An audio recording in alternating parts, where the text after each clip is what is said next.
প্রতীক্ষার অবসান ঘটল। আজ 19শে জানুয়ারি। আজই সাত পাকে বাধা পড়তে চলেছেন জনপ্রিয় অভিনেত্রী শ্বেতা ভট্টাচার্য এবং জনপ্রিয় অভিনেতা রুবেল দাস। বৈদিক নিয়ম মেনেই সম্পন্ন হবে টেলিপাড়ার এই সেলেব কাপলের বিয়েটা। তবে বিয়েটা এখন সম্পন্ন হলেও এই মুহূর্তে কিন্তু হানিমুনটা হচ্ছে না টেলিপাড়ার এই পাওয়ার কাপলের। এর কারণটাও সম্প্রতিতে এক সংবাদ মাধ্যমকে জানিয়েছেন অভিনেত্রী শ্বেতা ভট্টাচার্য। আসলে শ্বেতা এবং রুবেল দুজনকেই আমরা এখন দেখতে পাচ্ছি কোন গোপনে মন ভেসেছে এবং নিমফুলের মধু ধারাবাহিকে প্রধান নায়ক এবং নায়িকার ভূমিকাতে। আর দুই ধারাবাহিকেই বর্তমানে গল্পে দেখা যাচ্ছে টান টান উত্তেজনা।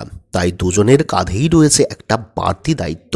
তাই তো শুটিংয়ের ব্যস্ততার পাশাপাশি বিয়ের কেনাকাটা এবং আইবুড়ো ভাত পর্ব খেতে রীতিমতো কালঘাম ছুটে যাচ্ছে দুজনেরই। তার মধ্যে শ্বেতা হাতে পায়ে ধরে কোনো ক্রমে ছুটি পেয়েছেন 5টি দিনের বিয়ের জন্য। বিয়ের আগের দিন অর্থাৎ শনিবার থেকে ছুটি পেয়েছেন শ্বেতা বুধবার অবধি। আবার বৃহস্পতিবারেই কোন গোপনে মন বসেছে ধারাবাহিকের শুটিং ফ্লোরে যোগদান করতে হবে শ্বেতাকে।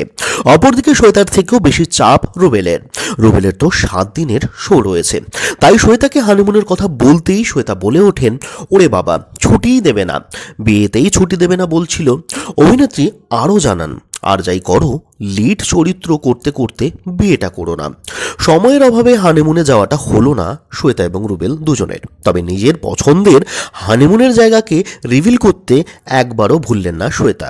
অভিনেত্রী রুবেলের হাত ধরে মালদ্বীপে ভ্রমণ করতে চান। যদিও পাসপোর্ট নেই বর্তমানে, তাই চটজলদি পাসপোর্ট তৈরি করার কাজটাও সে সেরে ফেলতে চান।